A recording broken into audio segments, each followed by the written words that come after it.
multifaceted nature of these challenges, from securing air traffic control systems to protecting passenger data and ensuring the integrity of aircraft communication systems.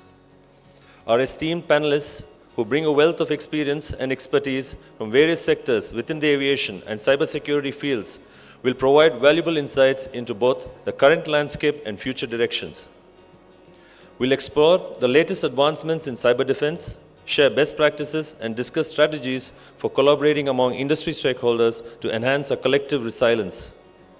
This is not just about addressing immediate threats, but also about anticipating future risks and innovating to stay ahead. I encourage each of you to actively engage, ask questions, and share your perspectives. The solutions to these pressing issues will emerge from our collective wisdom and collaboration. Thank you for joining us today, and I look forward to a stimulating and informative discussion. So let's get started.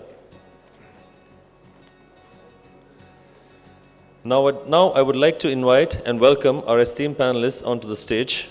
First, I would like to invite Mr. Karandeep Singh, Head of IT Service Operations, Security and Cloud Engineering at Indigo. Mr. Singh has extensive experience in IT management and infrastructure. Karandeep currently serves as the Head of IT Service Operations, Security and Cloud Engineering at Indigo. Mr. Singh has a comprehensive education background. He obtained an MBA in Marketing and Finance from the Institute of Management Technology, Ghaziabad in the year 2005.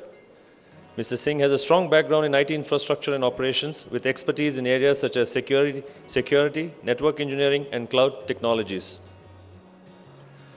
Now I invite Mr. David Waller, Representative, European Union Aviation Safety Agency. Mr. Waller is the EASA representative in Southeast Asia. He has worked for European Union Aviation Safety Agency since 2004, holding positions in technical training, international cooperation, accident investigation, and strategic development.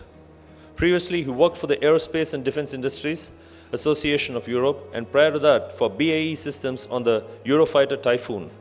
He holds a master's degree in both engineering and business administration. Now I call upon Mr. Navin Kumar Singh, Director General, National Critical Information Infrastructure Protection Center, NCIIPC. Mr. Navin Kumar Singh is currently the Director General, NCIIPC, which is the national nodal body for identification and protection of the CII in the country. Mr. Singh is a BTech in Computer Science from IIT Kanpur. He has worked as the Nodal Officer for Cybercrime in Jharkhand during the years 2017 until 2020, where he developed a proactive response mechanism for tackling cybercrime, for which he was given the FICCI Smart Policing Award. He has also contributed in the establishment of the Crime and Criminal Tracking System, CCTNS, for Jharkhand Police, development of website, social media policies, and citizen-centric services. Now I call upon Dr. Muktesh Chander, Indian Police Service.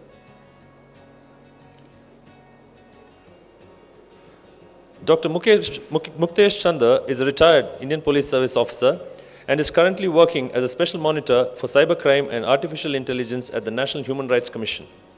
He was also the Special Commissioner, Technology Management and Project Implementation for Delhi Police. He graduated in Electronics and Telecommunication Engineering from Delhi University with a distinction. He has written a number of articles on cybercrime and related topics, which has been published in various prestigious journals and newspapers.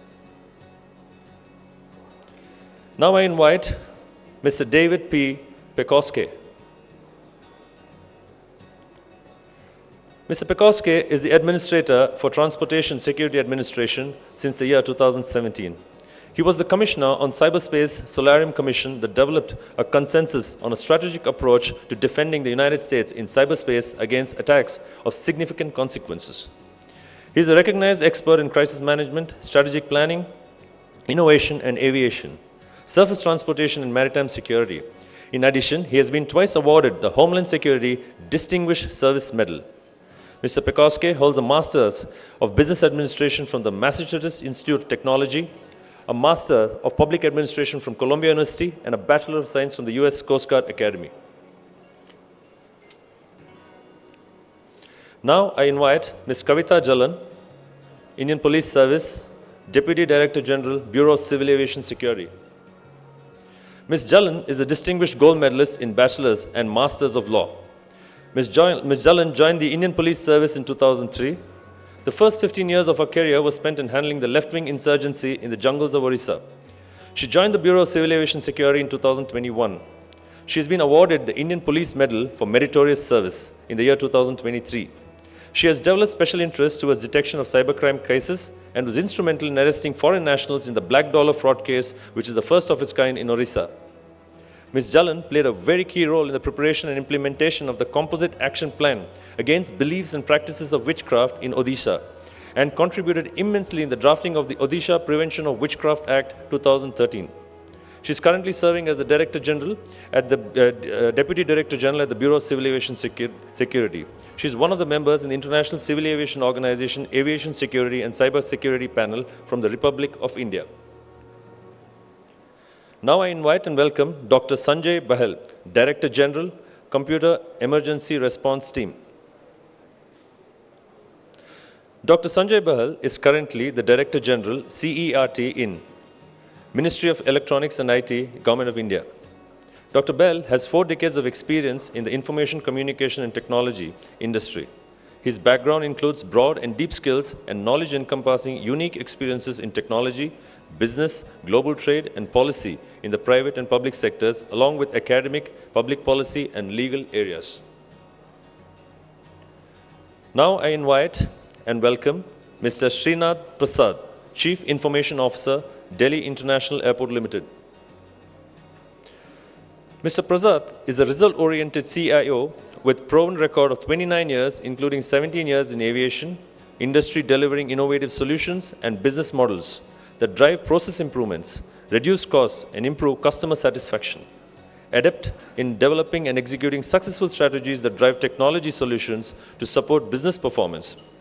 He's played a key role in conceptualization, technology identification, policy design, stakeholder buy-in for the most successful DigiYatra implementation across the country. Now I invite Dr. Pawan Duggal, Advocate, Supreme Court of India, and Chief Executive, Artificial Intelligence Law Hub. Mr. Duggal is a cybersecurity consultant for the Bureau of Civil Aviation Security, Ministry of Civil Aviation, Government of India.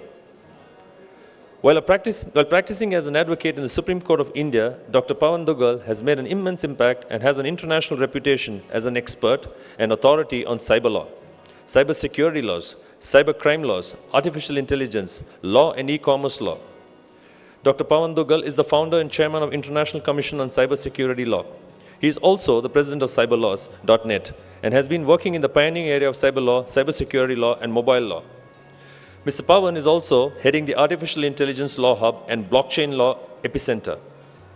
Dr. Duggal is regular on the lecture circuit. He has spoken to over 3,000 conferences, seminars, and workshops in the last 2 decades and has lectured extensively in select law colleges. As a writer, he has made his mark with 199 books on various aspects of the law in the last 20 years. And he today is the moderator for the panel discussion.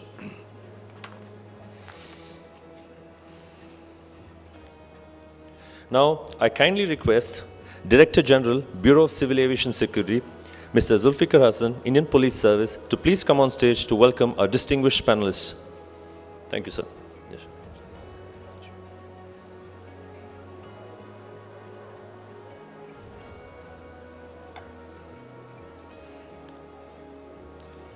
Mr. Karandeep Singh, Head of IT Services, Operations, Security, and Cloud Engineering at Indigo.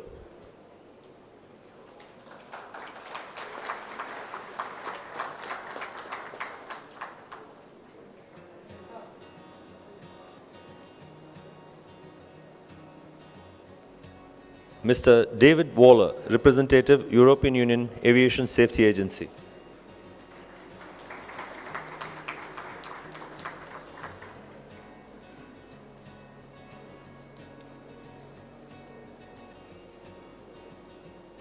Mr. Navin Kumar Singh, Director General, NCIIPC.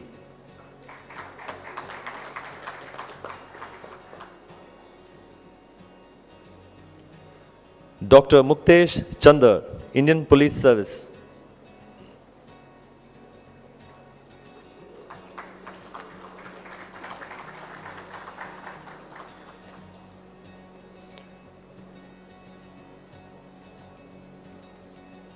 Mr. David P. Pekoske.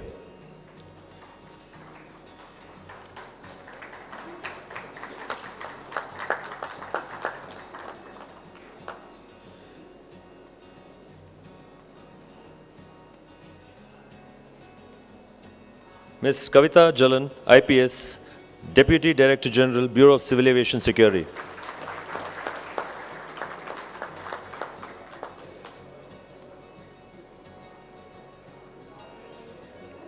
Dr. Sanjay Bahl, Director General at CERT.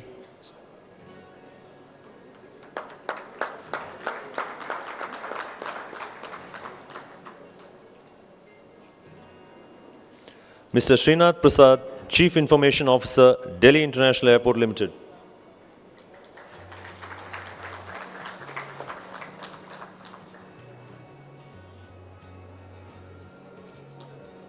Dr. Pawan Duggal, Advocate, Supreme Court of India and Chief Executive, Artificial Intelligence Law Hub.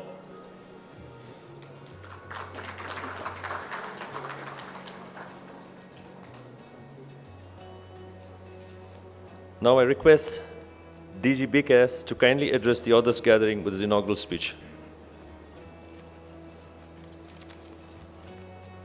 Honorable guests, respected panelists, distinguished delegates, ladies and gentlemen, good afternoon and a warm welcome to all. It is a great honor to stand before you today as we address one of the most urgent and vital challenges in modern aviation, cybersecurity. The civil aviation sector serves as a lifeline for global connectivity, economic prosperity, and international cooperation.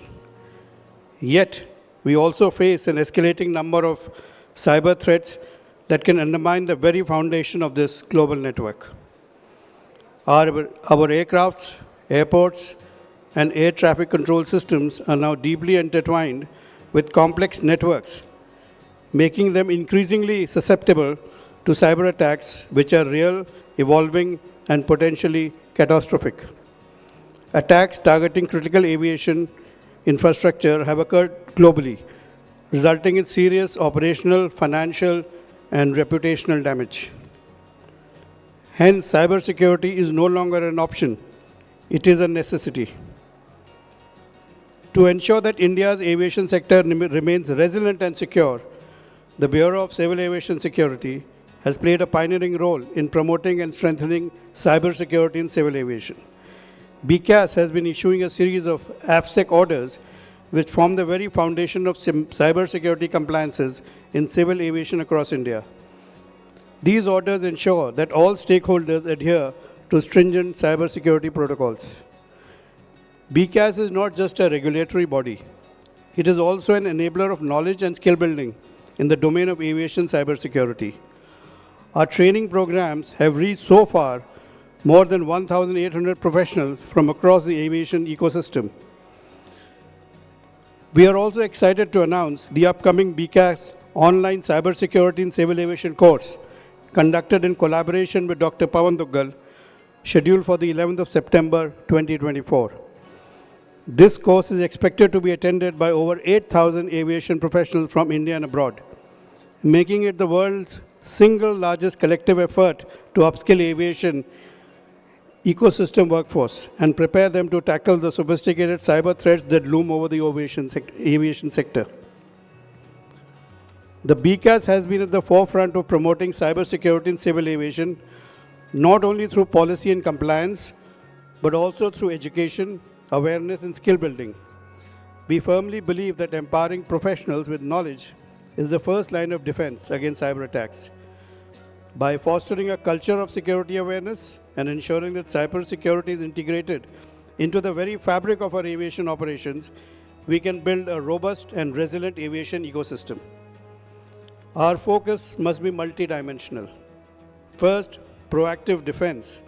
We must continue to enhance our cybersecurity infrastructure by leveraging artificial intelligence, machine learning, and real-time threat detection systems. Second, resilience of critical infrastructure. Ensuring that cybersecurity measures are embedded in the design and function of critical aviation systems is non-negotiable. Third, training and awareness. Continuous training will ensure that every member of the aviation ecosystem understands their role in safeguarding against cyber threats. In today's interconnected world, cyber threats transcend borders, and so must our response. Aviation is inherently global, and securing this vital industry requires global cooperation, information sharing, and collaboration between governments, regulatory bodies, and private sector players. It is imperative that we work together to build a cyber-resilient aviation ecosystem, capable of defending against current and future cyber threats. BCAS is working closely with ICAO on cybersecurity issues at the international level. In conclusion, cybersecurity in aviation is not just about preventing attacks. It's about ensuring the safety and security of millions of passengers, the reliability of global supply chains, and the integrity of international commerce. We at BCAS remain committed to leading from the front in this mission. Thank you all for your attention. I look forward to the insights that our esteemed panelists will share today. Together, we can chart a path towards a more secure and resilient future for civil aviation. Thank you. Jai Hind.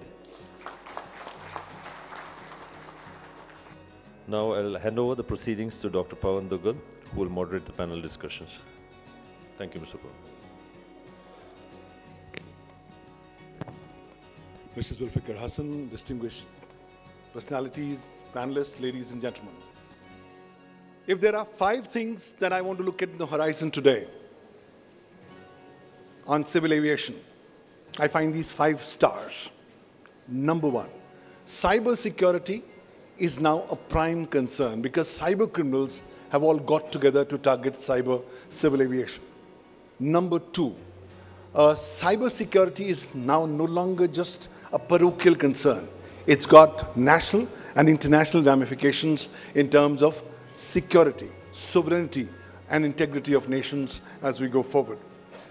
Third, I see a huge regulatory gap between various stakeholders when I look at trying to make the civil aviation ecosystem more secure.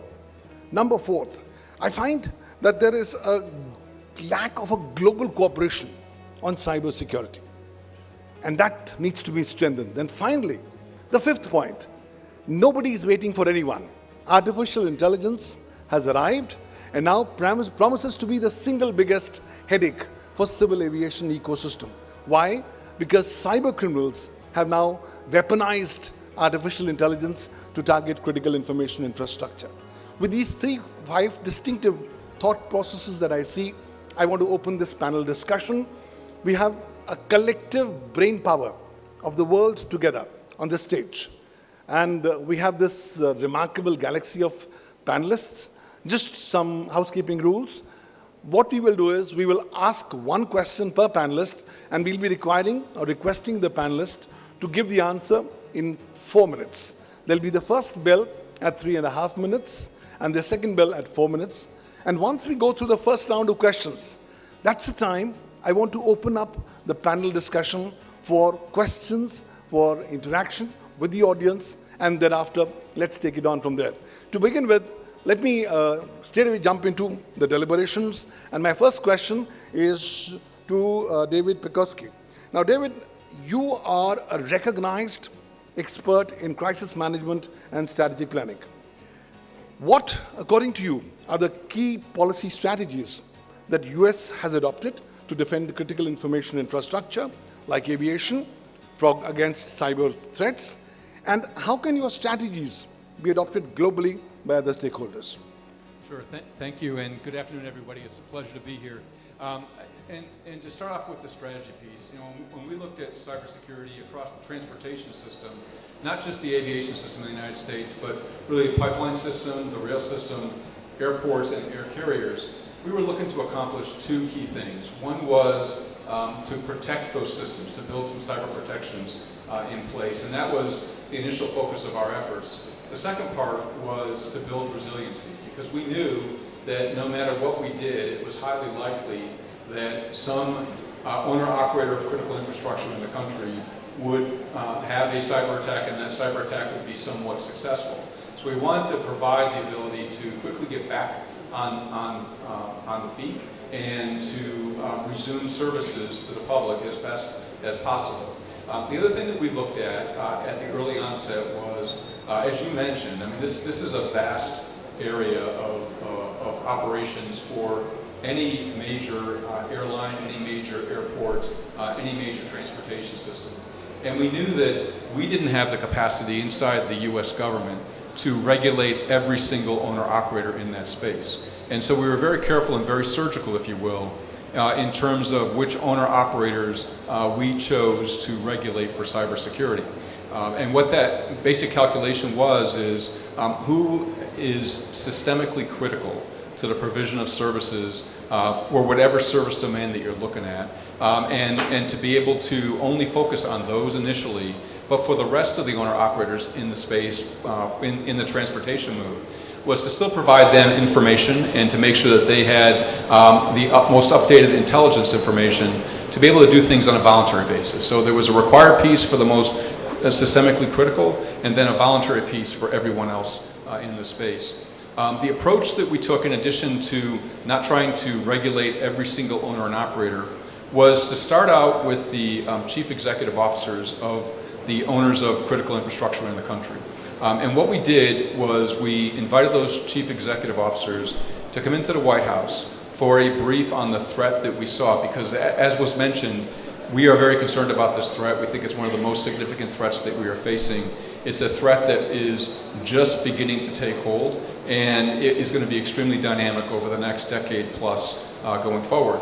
And we thought it was important for the chief executive officers to understand the threat, understand how significant it was, and know that when their chief information officer or their chief information security officer approached them for more resources to help protect their systems and to help build that resiliency, that the CEO knew the why and could provide those resources rather quickly. And that proved to be a very, very sound strategy at the outset, even though some people wondered why we were hitting at the very top of an organization before really getting into the technical areas of an organization for cyber. So in terms of a lesson learned, I would absolutely do that again, because I think that enabled us to get a faster run initially into providing those cybersecurity protections. The other thing that we looked at very carefully was, hey, should we regulate cybersecurity like we traditionally regulate against any threat that we face? Should we provide a very prescriptive series of measures that companies should take and then inspect them for their compliance with those measures? And we chose not to do that. We chose to take a departure from that approach. Instead, we chose to use a performance-based system where we identified key cybersecurity outcomes and said to those owners and operators, you come back to us, submit a plan to us that tells us how you're going to achieve those outcomes. We will review that plan, we'll make modifications to it, and then hopefully ultimately approve that, and then that's the plan that we will measure you against. And so it was very tailored to companies with reference to national standards that we have for cybersecurity as a guideline, but they could come back and tailor their own plan based on achieving those outcomes. The last part, and I heard the bell, was to be able to go back, and this is the phase that we're in right now, is to go back and say, hey, we had these outcomes that you need to achieve, like, for example, you need to segment your networks and things of that nature. You have your plan, we've inspected against your plan. Is your plan working? Is it achieving that outcome and achieving that outcome to a satisfactory level? And so for us, that allows us to make sure that we have a very living regime in place that's not static, it's not fixed in 2021 or 2022. It changes, modifies, and gets stronger over the course of time. Thanks. Thank you, David. I think that helps us get an overview from the American perspective. Can we have a round of applause? From the US, I want to go on to the European Union. David, you are here, you're representative of EASA. How does the European Union's approach on aviation cybersecurity compare with other approaches of other stakeholders or regulators globally? And what can other stakeholders learn from the EU experience? Thank you very much. And it's a pleasure to be here. So some of our requirements will be the same. We've introduced a new requirement coming up, in particular focusing on organizations, part information security or part IS, that'll come into force in October 2026. And this will mandate organizations to have information security management systems. It'll mandate people to have training. It'll make sure that organizations have the necessary policies and processes to identify and manage risks, to detect upcoming security events, and to be able to respond and recover to such events. And these organization requirements actually apply to the national authorities in Europe as well. So each EASA member state has to have these capabilities. Then we also have standards linking to products, which are built into our certification specifications. Of course, the aircraft should really be the last line of defense. That covers aircraft, it covers engines, it covers parts and supply appliances. And then where maybe more of a difference to what I believe other regulators might have is in terms of information sharing, capacity building, and research, particularly the information sharing, because we have this regional level. We have a network of cybersecurity analysts in each EASA member state. We have a European Center for Cybersecurity in Aviation, which facilitates information sharing. And if I could maybe encourage or suggest an approach which Europe could offer, it would be on this sharing of best practices, on threat intelligence, on security incidents. I think through this region, at regional level, can improve their level of cybersecurity. And this also leads to an optimization in terms of resources and sort of strengthened relationships as well through the benefits that this brings. Fantastic. So that's the EU approach, and clearly they are interested in more information sharing of international best practices. So we've seen the US approach, we've seen the European Union approach, and from that I want to come back to India. And I can tell you India is doing some remarkable work in the area of cybersecurity. My next question is to the next panelist, Dr. Sanjay Bahl, who is the Director General of Computer Emergency Response Team of India. So Dr. Bahl, what are the most significant cybersecurity incidents that have impacted the aviation ecosystem in India? And how did Cert-In actually respond to the same? And what, according to you, have been the key learnings that India has learned in this regard?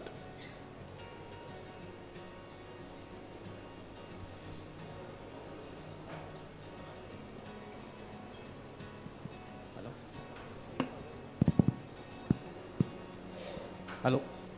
Good afternoon. And thank you, Pawan. As usual, you got us into a classroom, ringing the bells, and giving us a question paper and asking us to do the answers quickly. Having said that, from the Indian perspective, let me first of all say that the civil aviation sector is comprising of vast and interconnected ecosystem. It comprises of the ministry and its various organizations, the airport infrastructure service providers, and the airlines, etc.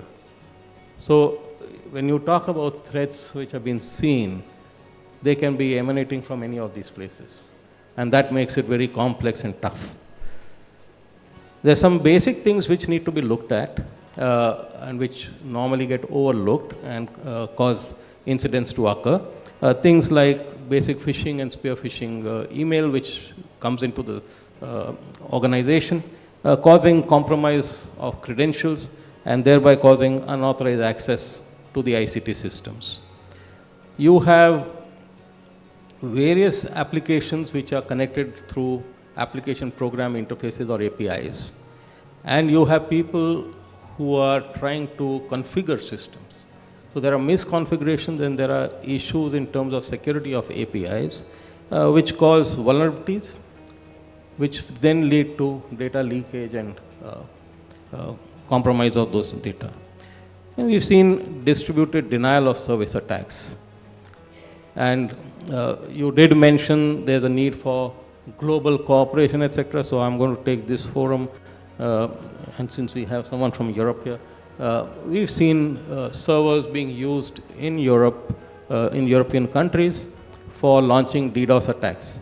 And there is a need for cooperation, and there's need for doing a lot of work in that space where the challenges are. Then obviously, one of the other areas is in terms of advanced persistent threats by various actors and gangs which are operating. Then of late, because of the evolving nature of attacks and crimes, there are things being in terms of ransomware. For example, in one of the entities, I'm not going to name them, about 4,000 machines were infected and down for about a week. As mentioned, creating a lot of operational damage. And last but not the least, what we've seen recently is the supply chain attacks, which impacted globally all the airline systems and various airports, etc., causing difficulties for passengers to travel and all, right? So that is the sort of threat landscape that you are dealing with. In terms of what CERT does in terms of response, etc., CERT coordinates for the complete incident response activities with the various stakeholders. It performs detailed analysis, looks at the gaps, root cause, etc., gives suggestions, etc. It also coordinates with the ISPs in case there's a DDoS attack. It monitors the DDoS traffic, coordinates with them to ensure that we can mitigate the DDoS attacks. In case of leaks and of personal information, coordinates with the entities to make sure that content can be taken down. It provides threat intelligence well in advance so that the entities can take care of safeguarding themselves. We publish regularly the advisories based on what are the learnings so that others are not impacted. We also carry out mock drills and exercises to make sure that the organizations understand their tools, technologies, processes, people, how much they know, how much they do not know, and how they're going to safeguard themselves. We have empaneled 176 auditors to carry out various audits. And we also have, you asked about crisis management, we also have published a cyber crisis management plan in which organizations are supposed to drop their SOP, and then through these mock drills, they can practice that. And the good part is in this cyber crisis management plan, it also covers about cyber terrorism, which is increasing these days in the airports, etc., and airlines. You are seeing this happening more and more through emails coming, etc. So what are some of the learnings? There's a need to improve continuous monitoring and also enhance detection and response capabilities.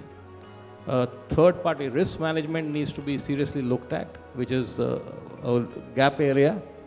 A lot of new technology is introduced in this ecosystem, and they all want to go to market first.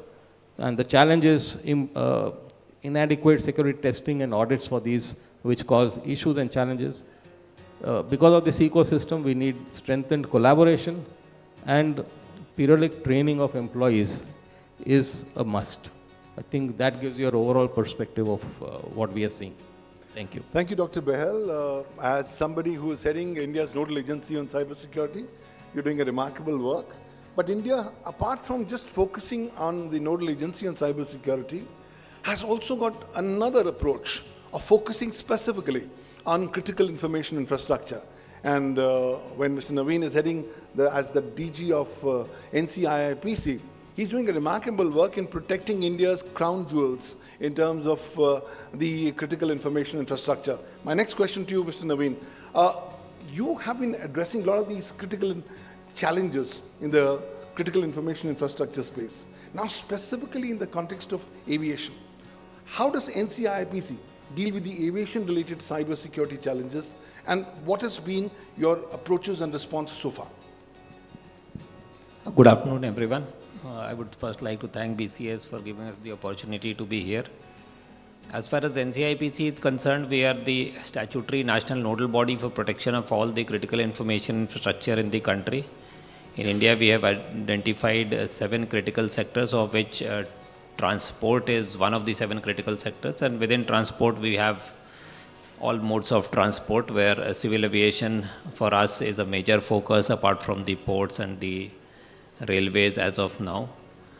And our approach here is to first identify all the critical information infrastructure in the aviation sector, and then focus on its improving its cybersecurity posture and improving its resilience, because gone are the days when you can prevent all the attacks. So we need to build a lot of resilience, the capability to be able to recover from any such incidents, to be able to detect them as early as possible. So that has been our focus. And within the aviation sector also, in coordination with BCAS and the Ministry of Civil Aviation, we have been able to identify the critical information infrastructure within the aviation sector, starting with the air traffic control and all those important systems which are responsible for the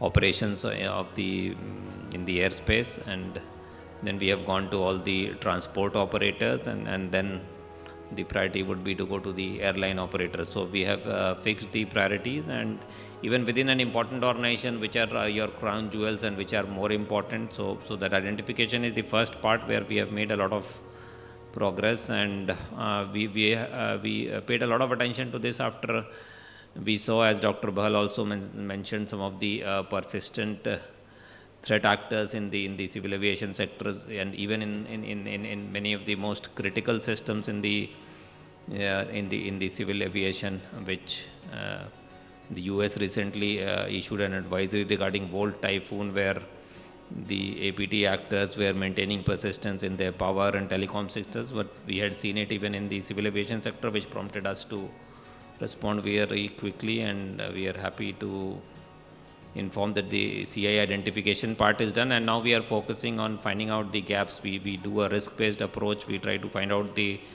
risk, and among all the available risks, which is the most important to be mitigated, and what are the possible options for mitigation, and what is the most cost-effective way in which the entities are able to mitigate the risk, is something what we focus upon. We at NCIIPC, we have cross-sectoral visibility, and we do a lot of work on identifying the threat actors and the kind of threats which the civil aviation is facing, and we do try to alert entities in advance in terms of the actual threats, and also tell them about the gaps in the cybersecurity which they need to address, both in terms of technology and even in terms of the peoples and the processes which they need to put in place. And we in NCIIPC are trying to have a framework where once the systems are declared as protected systems or the critical information infrastructure, the top management of the entity becomes responsible also for its cybersecurity. Our experience has been that making the top management responsibility when it comes to CIS is something which works the most. So we have been trying to work towards building that kind of an ecosystem and that kind of a responsibility matrix, so that the top of the organization becomes responsible and starts thinking about cybersecurity, because once they start thinking about cybersecurity and we suggest the overall improvement of their risk mitigation, and once that is implemented, we see a lot of improvement in their cybersecurity and their ability to detect the threats early, to continuously monitor the threats and improve their resilience. So that has been our approach. Thank you. Thank you, Mr. Singh. That helps us understand the perspective of India from protecting its critical information infrastructure. So from protecting the crown jewels, I want to go on the direction of law enforcement agencies. And my next question is to the next panelist, Dr. Muktesh Chander. Dr. Chander, how do you see, in terms of the law enforcement agencies in India and globally, working with the civil aviation sector on cyber threats? And how do you actually bridge the gap between the law enforcement agencies and the aviation agencies in terms of cyber security? What are your thoughts? First of all, thank you very much, Zulfi, my friend, for inviting me to this important conference. As per Indian IT Act 70A and 70B, there are two agencies on my left and right, NCIIPC and Cert-In. And I'm glad to see NCIIPC flourishing. I was the first founding director of NCIIPC long back, and good to hear that it has progressed so well. And you know, I had made a presentation, but this is an extempore question being shot on me by Dr. Duggal. How many of you have seen Die Hard 4 movie? If you have not seen, take it as a homework and see it. That movie came in 2007, and we had the first cyber weapon deployed in 2010, a gap of 3 years. Now in aviation sector, as Dr. Duggal was asking about the law enforcement perspective, I'm very honest, not many such cases have come to notice. Most of them are like PII data, theft related. So we still have a Stuxnet type of thing happen in aviation sector. Of course, these incidents do happen, but nothing to do with the aircraft or steering of certain systems. As Dr. Bahl was mentioning about the ransomware, that has happened, but not targeted to the particular this thing. So, coming back to the question once again, because otherwise don't want to deviate from that, we don't have a cyber crime treaty even today. And we have been struggling for a very long time that there should be a global cooperation under this UN treaty. So that important aspect is missing. What we deal with is mutual legal assistance treaty between various countries, and the cyber criminals situated in any part of the world are almost going scot-free. Even in India, when anonymous SMS, anonymous bank account and anonymous SIM cards are being used, they are difficult to trace. What to talk of an international level kind of thing. So first gap, serious gap is this international cybercrime treaty. The second one is that the access to the information required from various agencies. Now there are so many agencies, companies which are operating at a global level, and accessing that information on a real-time basis is difficult. Even to get a Gmail address, mobile number and the IP address of a person is so difficult. And when we talk of proton mail kind of totally anonymized, it's almost impossible. The proton mail doesn't even cooperate. So there are so many challenges in this field, but what I can say is that everyone here has spoken about the international cooperation in the field of cybersecurity. So is required for the cyber crime also. We have been noticing that cyber criminals are largely worried about money, and ransomware is part of that. But what we are missing here is the state-sponsored actors, or maybe the state themselves, who will try to hit upon a particular sector of economy. They have been doing it for power sector. What we have seen in Russia-Ukraine conflict, the cyber war between them started 2 months before, and we were monitoring that. So something like that may happen in aviation sector also, because that's a critical information infrastructure. And in an event of conflict or the state-sponsored actors trying to target a nation's aviation sector, that will be very catastrophic. And I'm sure all of us here are deliberating on various measures. But one simple thing, all the organizations involved here, are you certified ISO 27001? The first stake is this certification. If you are not, you're entirely missing the cybersecurity game altogether. Thank you. Thank you, Dr. Chander. Now, clearly coming to the civil aviation ecosystem, the regulator, being the Bureau of Civil Aviation Security, is a remarkable thought leader. And under the distinguished leadership of the Director General, Mr. Zulfikar Hasan, BCAS has been issuing various APSEC orders. Now, my next question is to the next panelist, Ms. Kavita Jalan. Now, as BCAS, how do you ensure that civil aviation entities ensure compliance with your APSEC orders, and you actually face challenges in enforcing compliance with these various norms that you have stipulated? Thank you. Good afternoon, everyone. Aviation security is as critical as physical and personal security. BCS understands that, and BCS is responsible for setting aviation cyber security regulations and policies for industry partner, as well as our air traffic navigation service provider. For India, it is again a government agency. We are not only responsible for these, but we are also responsible to take steps to ensure that critical infrastructure, information and data systems are protected against any kind of cyber attack or threat. For this, we have developed and maintained a robust cyber regulatory framework, and this framework is based on cyber threat and risk assessment, and this assessment is perfectly aligned with our all risk approach towards aviation security, and cyber risk assessment is in addition to traditional threat to aviation, that is with terrorism. Having said that, it is important that our stakeholders should be aware of the regulations. Yes, we find many challenges in compliances of our regulations. Generally, we find that challenges lies with the small operators and small airports because of lack of technological advancement.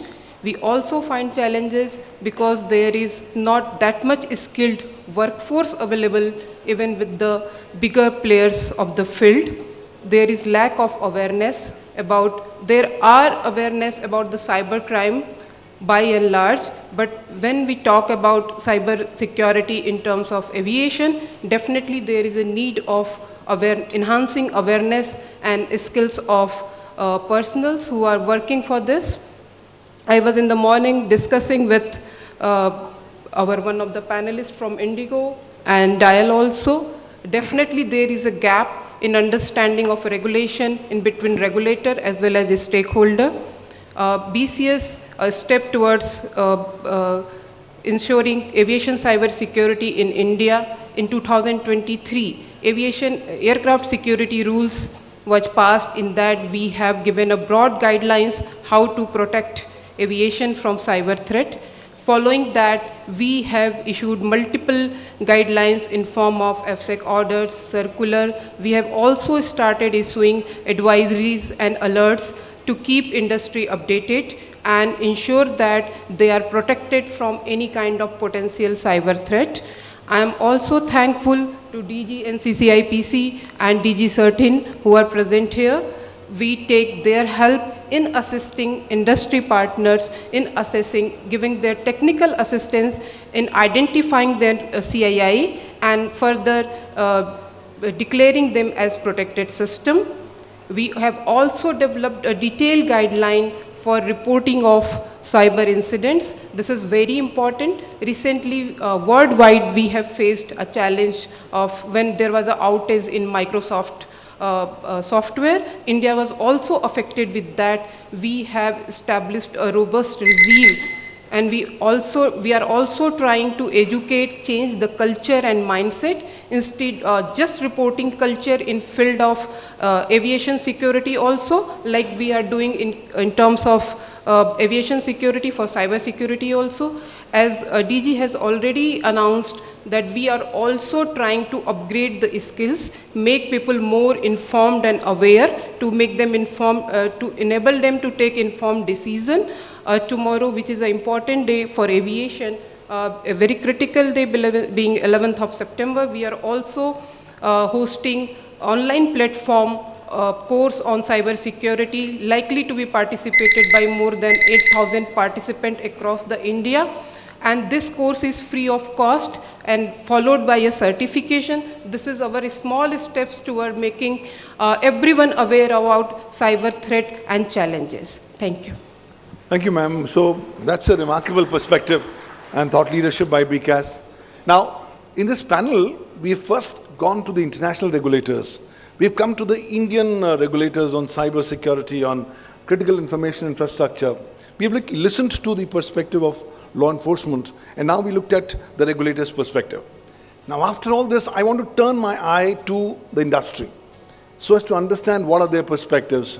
My next question is to you, Mr. Srinadh, as the CIO of the busiest airport in India and the 10th busiest in the world. Now, what are the specific cybersecurity challenges that airports are facing, and how can they actually leverage technology for the purposes of protecting themselves against cyber threats? Okay. Thanks to BCAS for having me here. As you have mentioned, Delhi is the largest airport and the 10th busiest airport in the world.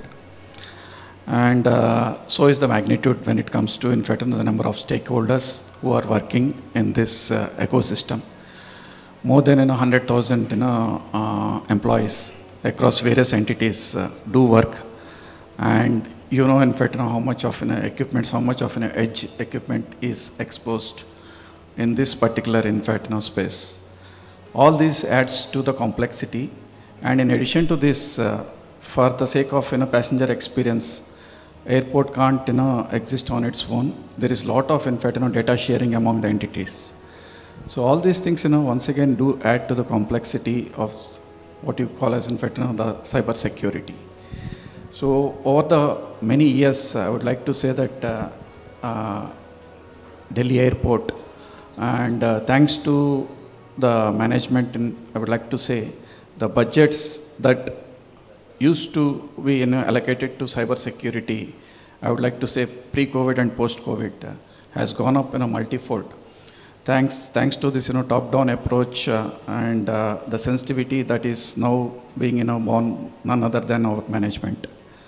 And on top of it, we have, as mentioned by Muktesh ji, to start off with ISO certifications. Yes, we are certified on 27001. We are also certified on 20K. We are also certified on ISO 22301, nothing but best of the business continuity management. These are all at the certification stage. In addition to this, we have a strong cyber security wing that is at a very reporting directly to the management, and we have matured over the past many years. So probably I would like to say we have taken up the NIST framework, and 6 years back, the assessment, our GMR airports were in the range of close to around 2 out of 5. But today, after 6 years, we can say that we are 4 and 4.5 plus out of 5 scores. And we have matured to that extent that we have built our own ICDC. What it means? Integrated Cyber Defense Center. Because in an airport, you have not only IT, information technology, you have OT as well, operation technology, which is slightly associated but different from the IT, like boarding bridges, baggage handling system, airport ground lighting. All these are prone for, in fact, cyber security attacks. So how to ensure that these are also equally protected, because any one space is good enough for, in fact, exposing the entire, in fact, airport. So that's where this ICDC has been set up. And these are all the internal things, and nothing but our posture has gone up quite a bit. And we are now matured enough to share our learnings to, in fact, to the industry. And, this is all what we are doing, in-house. But our efforts alone is not good enough at times. So along with, in fact, improving our, in fact, posture, we do collaborate, very strongly with, Cert-In. We also, work very closely with NCIIPC. Thanks to NCIIPC, now, in fact, we are protected as such. And we are also working very closely with BCAS. I would just like to add, one example, in fact, so that how exactly we are working in collaboration with, all these, government bodies to ensure that, the airport is well protected. you all are aware, I think almost every one of you must be using this DigiYatra. I am one among the 3-member team, in fact, work closely with the ministry to make it a reality. Now, close to 25,000 passengers are using this DigiYatra at our airport. But working with BCAS, we realized that in fact there is some vulnerabilities with the e-gates. And once we went deep into the subject, we realized that this is something, in fact, the entire industry across the globe is having the same issue, vulnerability. Thanks, worked hand in hand with BCAS. We have used the latest, in fact, artificial intelligence and ML, in fact, systems, and ensure this anti-tailgating system was deployed for the first time. And probably, in fact, not only DigiYatra is one product that we have given to the industry, but in fact, even this anti-tailgating solution is also something. So what I want to tell you is this is something, in fact, this is a war that there is no end to it. Always, in fact, we need to be 1 or 2 steps above the attackers. Thank you. Thank you. That's a practical-oriented perspective. I want to go to my last panelist today in the panel discussion, Karandeep. My question is, you've been working extensively in cloud.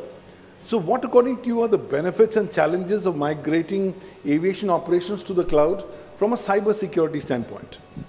So good afternoon, everyone. At the outset, thank you so much, BCAS, and I'm humbled to be here. But before, I will give it in 2 parts. First part is, last week we had one internal session, and everybody asked, or one person asked, who's responsible for the security here? So can I ask the same question to the audience here? Who's responsible for security? So good answer. In that room, everybody pointed on me. That this team is responsible for the security.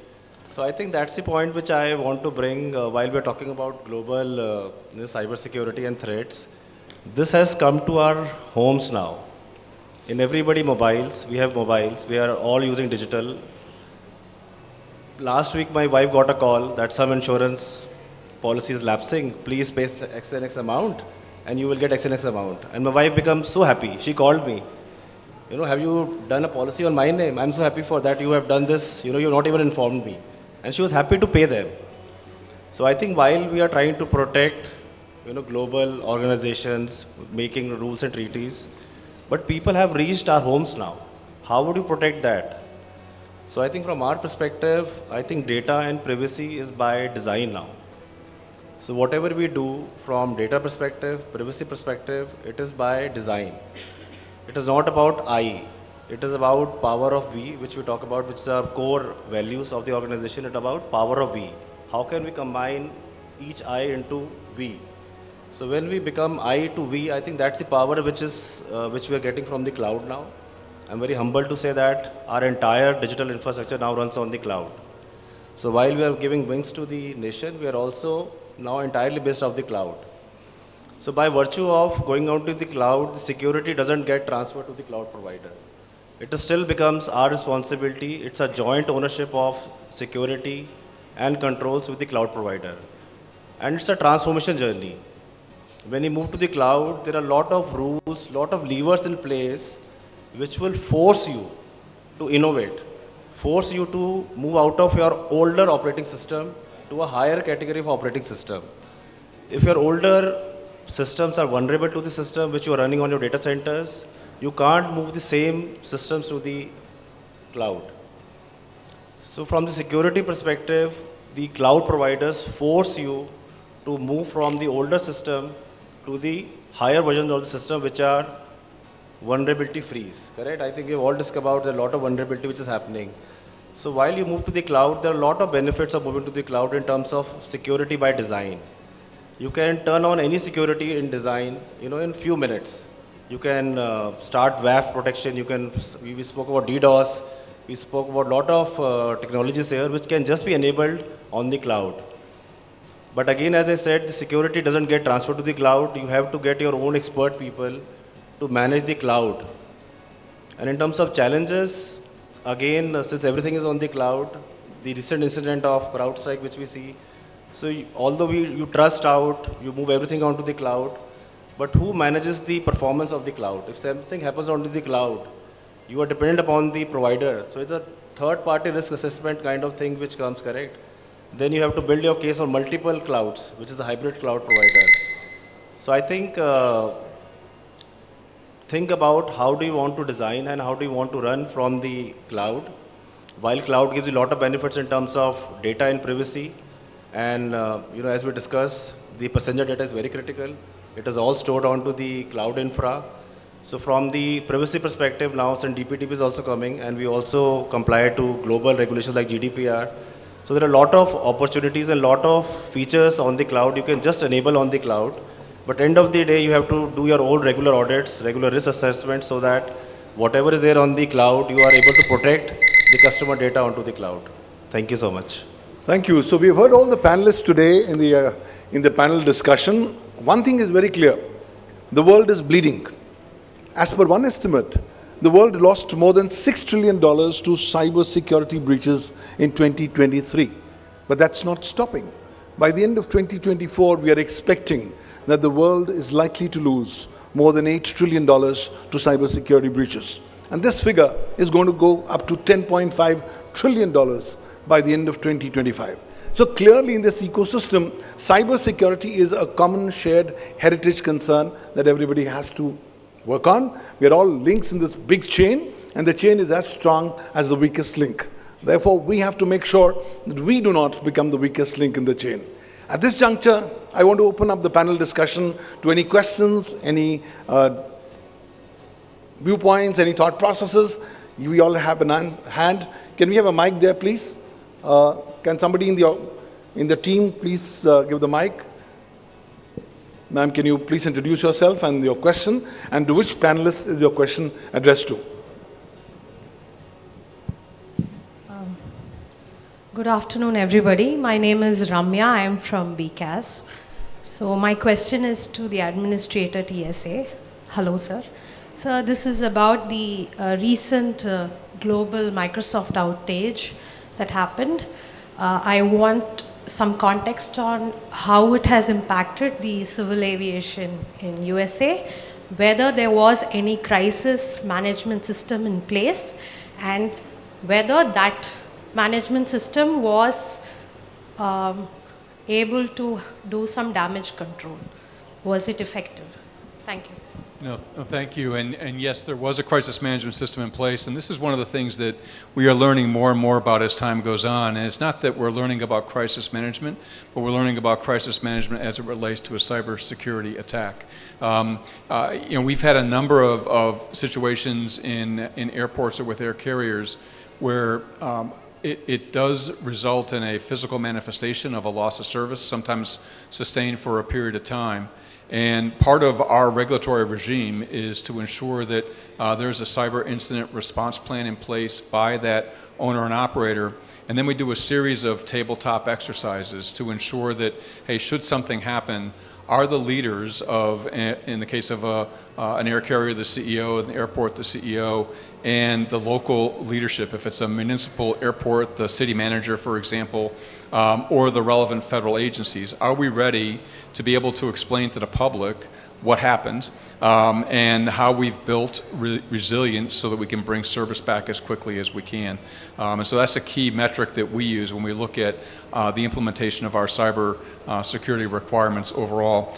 The other piece of this that's obvious, I think, to pretty much everybody, but sometimes when you look at a large organization, it takes a while to understand how to stay ahead of this, and this is social media. What we found in a number of the TTXs that we've done is oftentimes the entity will be relying on traditional forms of communication to tell them what's occurring, where you can see from social media feeds right away that there has been some disruption of service, and you get a pretty good idea of the extent of that. And so from our perspective, we've collectively learned an awful lot as we've seen some of these ransomware attacks. We just recently had one at a US airport, see how we're able to respond to that, and importantly, to ensure that the public, the traveling public, has confidence that collectively between the government agencies, between the owners and operators of critical infrastructure and the service providers, that we can get that service back up and running as quickly as we can, and that they know that we have a plan in place, and we have mitigations that we've already taken that have been successful. I would say that this whole area of work is one that we just need to recognize right away that we're all going to be learning about this. We're going to be learning better ways to be able to address it. The key is, and I think several of my fellow panelists have mentioned this, is that we share that information, share those learnings going forward so that we don't repeat the same issues over and over again.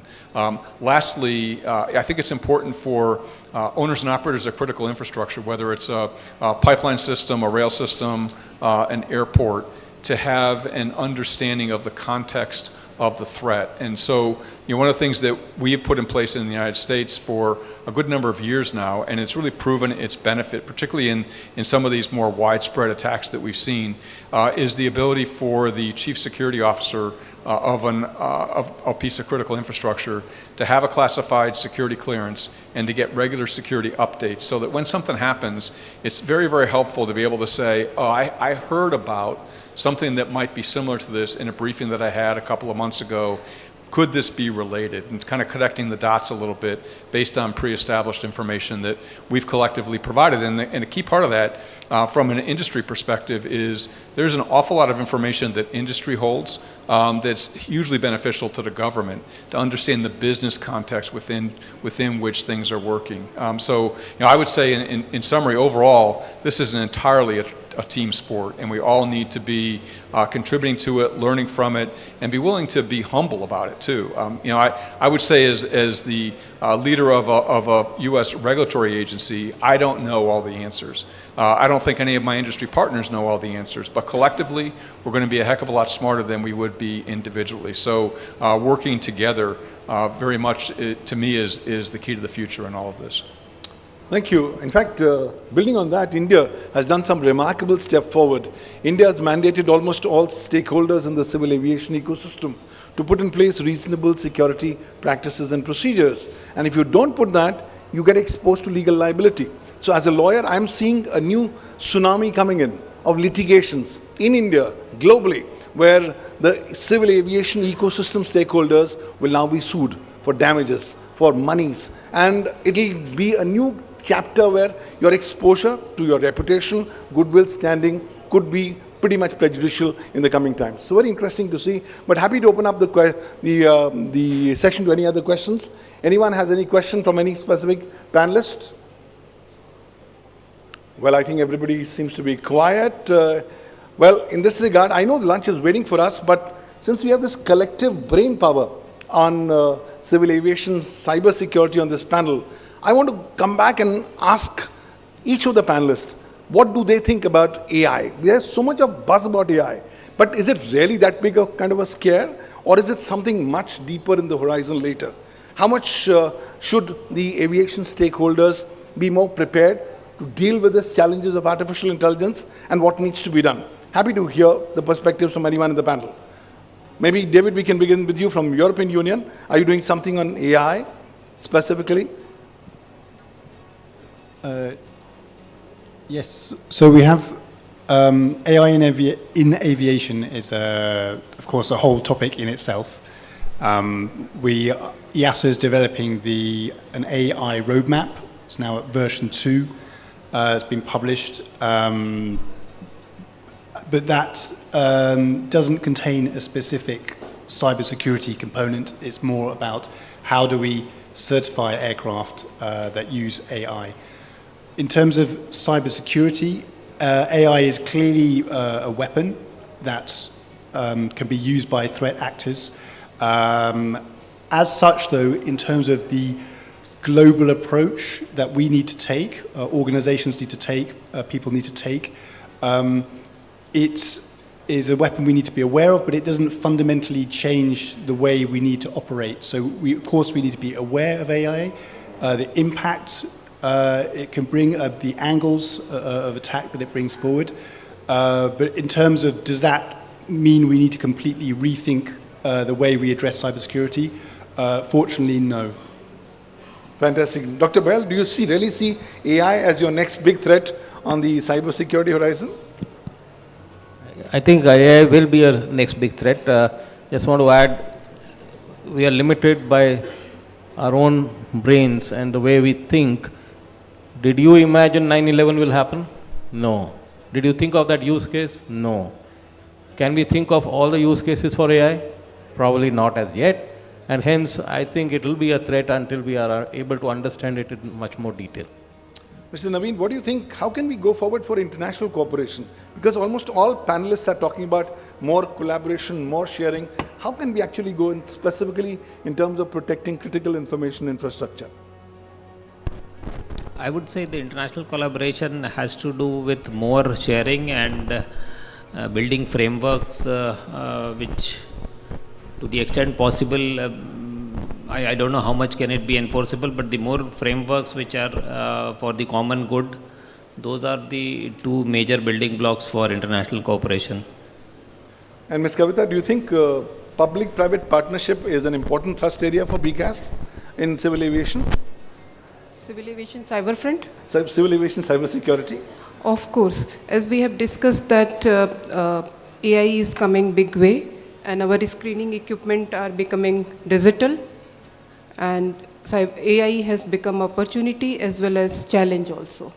And with this, we require more and more collaboration with our industry partners, OEMs, so that we will have security built in design and our systems are protected once we are procuring them. Not after procuring, we will go after the security. So this is very important that operators who are employing the technologies and OEMs who are developing those technologies are aligned with the policies of regulators. Fantastic. Dr. Muktesh, your viewpoints on how can law enforcement be more prepared to deal with aviation cybersecurity? See, in my capacity as a special monitor for cybercrime and AI, that is my designation in NHRC. I'm studying the role of AI in cybercrime, and I've been visiting various states, police organizations, as well as forensic science laboratory. Now, what we see, what Karan was mentioning was not a cybercrime itself. It's a fraud being played.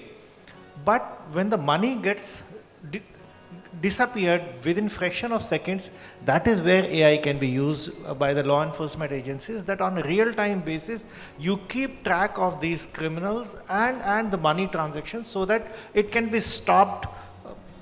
Today, for doing that, it needs a human intervention.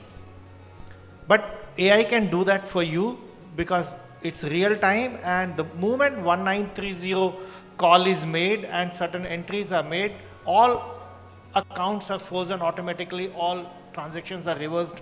That is where AI can play a big role. And the second is the forensic science labs have to get prepared with AI tools. You can fight AI crime with AI only. So that's even a nascent stage. For example, I met Director FSL Delhi, and they're thinking on these lines. So I'm sure you can't stop AI revolution. You have to get prepared for it. The police organizations have so much of data with them all over the country. We can use that AI tools to analyze those data and start working on a collaborative model within India itself. Today, victim is at one place, the bank account is at the second place, and the criminal is at the third place, and the money getting withdrawn from ATM machine at the fourth place. Now, these can be all coordinated by AI on a real-time basis. Srinadh, my question to you, how can industry collaborate better with regulators, the public sector entities? Yeah, in fact, in my earlier narration, I mentioned, in fact, how collaboratively we identified, one of the vulnerabilities and, ensure that, in fact, we use artificial intelligence, based, in fact, tools to overcome, the drawbacks of vulnerability. And in addition to this, I mentioned that the ICDC, while, in fact, we have set up, in fact, our own framework, we work very closely with, in fact, Cert-In, right, and as well as, in fact, NCIIPC. And because one thing is, the more the digitalization, the more, in fact, threat, in fact, is likely to be, in fact, in front of us. And one thing is compelling, while AI usage as part of, in fact, cyber security is no more optional because it is already being extensively used, on the other side. So we have to extensively, in fact, foray and, use. I can tell you that already, not only at the back end, even at the front end, at every edge level, right, at every edge device level to, in fact, to the entire, back end, with the best of the practices, with the best of the frameworks. I think a combination of all these things, in fact, will ensure that this security is in place and gives more confidence for the passengers. Thank you. And Karan, airlines, what can they do to make this Indian civil aviation ecosystem more secure? While I think secure. Hello? Yeah, it's heard. Hello. So I think while we follow all the guidelines from Cert and national infrastructure, but I think AI from the business perspective is doing wonders for us. So from that side, we have launched our 6C chatbot through which you can book a ticket. So I think while we book ticket through all these chatbots, we have to ensure that that data is properly secured and governed. So from that perspective, I think we need all the regulations, and we try to put all the regulations in place so that the data is highly protected there. Fantastic. Incidentally, BCAS has now come up with new directives on artificial intelligence, so it will be interesting to see. Well, I'm looking at lunches waiting for us, but before we finally go, I just want to request each of my panelists to give their final comments in 30 seconds as to what's their final message to this audience. Let me begin with you, David. Thanks. Your mic, can we? Here we go. Okay, thanks. That doesn't count against my 30 seconds. No, it doesn't. Hey, thanks. I appreciate the opportunity to be here today. And one of the key things from my perspective, and I think it relates to AI to tie the last segment into this, is this stuff doesn't need to be a mystery. And managers at all levels need to be much more conversational on cybersecurity, on AI, understand the capabilities, understand the risks. And we just can't keep using a word and not have the intellectual curiosity to dig into it and understand it better. Thanks. Thank you. David, your final 30 seconds. Thank you. Yes, I think the just to reflect that, a part of the challenge is awareness. Aviation is very much a system made up of systems, and really across the board, all actors, whether they be regulators, industry, suppliers, greater awareness of this threat and a more organized approach needs to be had. So in the context of the ministerial conference tomorrow, I think that's some key message that we should promote to the top, that this is not some niche topic anymore. It really is threat number one. Thank you. Dr. Sanjay Bahl, your 30 seconds. Due to the evolving nature of cyber threats, there's a need to focus on basics, which will help address the 80-20 rule. Organizations would be protected, and I would urge all to be connected with Cert-In for getting cyber threat intelligence, also for mock drills and tabletop exercises, advisories and alerts. Thank you. Mr. Navin Kumar Singh, your 30 seconds, final recommendations. I would say we need to really increase the level of awareness of for mainstreaming cybersecurity in civil aviation. That is the need of the hour, and all the stakeholders need to work together to ensure security by design. We really need to focus on supply chain security and diversify the sources to reduce the risks, and the action should be proportionate to the risk so that we don't unnecessarily pass on the cost to the flyers. Thank you. Dr. Muktesh Chander, your final 30 seconds. Cyber security is not technology alone. It's a multidisciplinary subject with human factor. Organizational aspects are very important. It doesn't come free of cost. It needs budget and resources. It's a top management responsibility. And like GDPR in India, DPDP Act is coming. So anyone who is dealing with the PII data, be prepared for heavy penalties, and ultimately education awareness, and finally the compliance regime. We are still missing the compliance regime. So once that comes, and ultimately everyone has to, like road safety, culture of cyber security is important in every organization. Thank you. Ms. Kavita, Jalan, your 30 seconds. follow cyber hygiene, promote and change culture of reporting, raise awareness, share best practices, and enable everyone and enhance their capabilities and capacities. Thank you. Thank you. Srinadh, your final 30 seconds. Yeah. While each entity is in fact, is focusing a lot on cyber security, and in addition to that, that is coupled with a lot of collaboration among the entities, I would still believe that the responsibility of cyber security is with the individual, whomsoever it is, whether it is an employee or a passenger. The do's and don'ts. I think awareness of what needs to be done and what not to be done. I think that is something in fact which I request every one of us need to pay attention. Thank you. Karan, your final 30 seconds. Yeah, two important words, which is zero trust. So zero trust means don't trust anybody.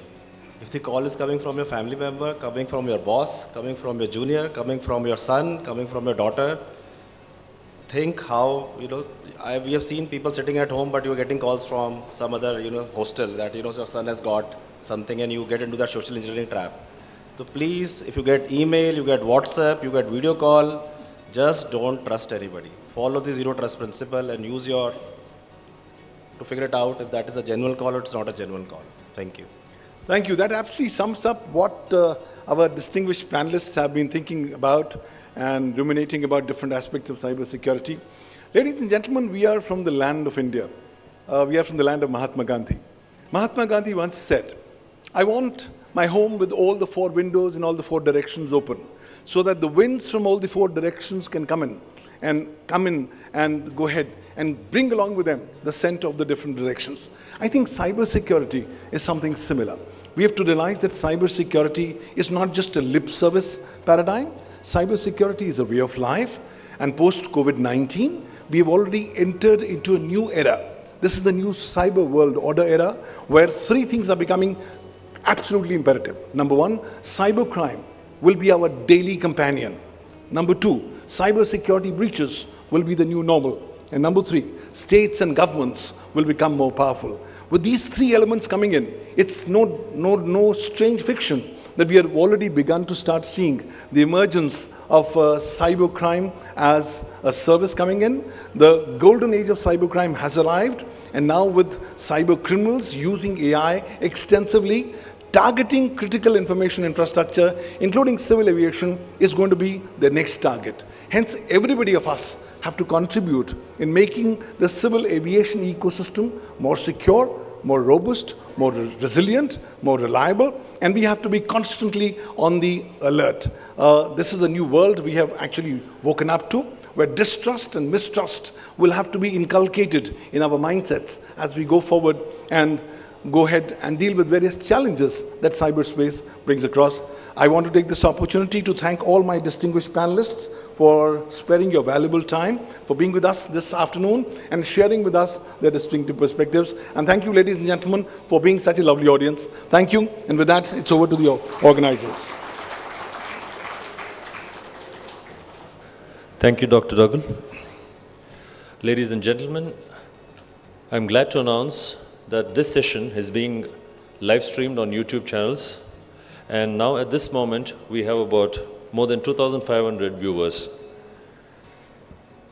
Now I request DG BCAS to kindly come on stage and hand over the mementos to our distinguished panelists. Mr. Karandeep Singh.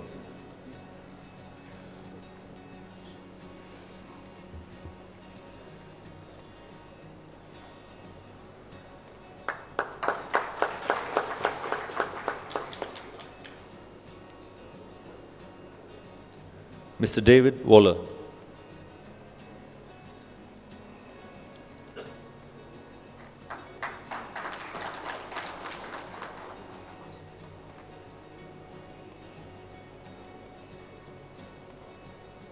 Mr. Navin Kumar Singh.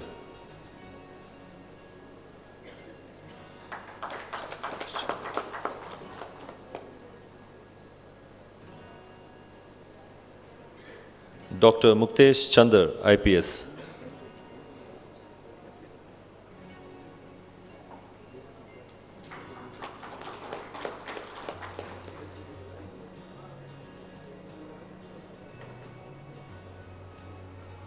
Mr. David P. Pekoske.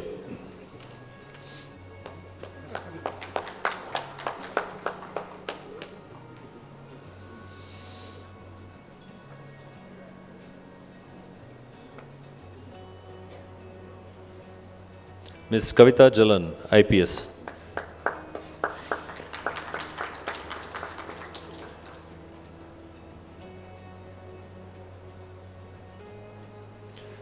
Dr. Sanjay, Bahl.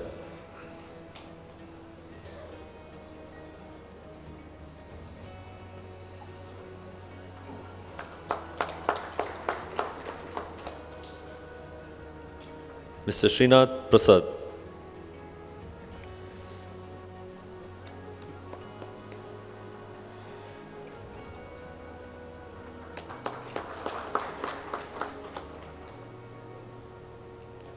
Dr. Pawan, Duggal.